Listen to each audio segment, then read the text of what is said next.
لو رأيت أخا لي في الإسلام لحيته تقطر خمرا لقلت قد سكبت عليه، ولو رأيته فوق الجبل يقول أنا ربكم الأعلى لقلت أنه يقرأ الآية.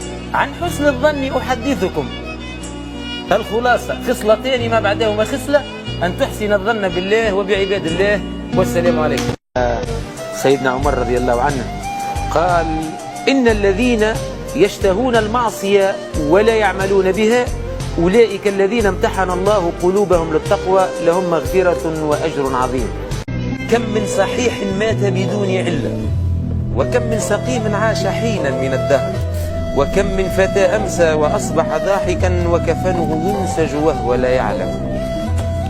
خليني نقول للناس هذوك اللي خذاو فينا باي واللي ما يلقاو ما يعملوا في حياتهم انهم يسبونا ويشتمونا ويهتكوا لنا الاعراض نتاعنا بشتى السبل، نحب نقول لهم سبحان الذي سخركم لمحو سيئاتنا كما سخر الله البهائم لحمل امتعتنا.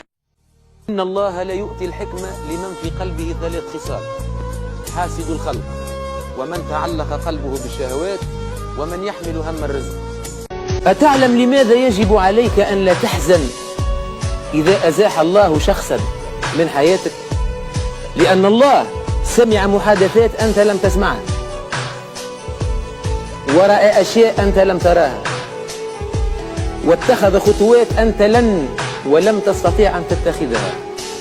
سئل حكيم ذات مرة قالوا لماذا لا تسب من سبك ولا تشتم من شتمك وقال فيك من الشر ما ليس فيك؟ فابتسم وقال وهل يجوز وهل من المعقول أن أعض كلبا عضني؟ والسلام عليكم ورحمة الله. يعطيك الصحة. عيب على المرء ينسى عيوبه ويذكر عيبا في أخيه قد اتنساه، ولو كان ذا عقل لما عاب غيره، وفيه عيوب الدنيا لو رآها لكان بها اكتفى. سئل حكيم وقد كان ضرير قالوا له لماذا هواء الفجر نقي؟ فقال لأنه يخلو من أنفاس المنافقين.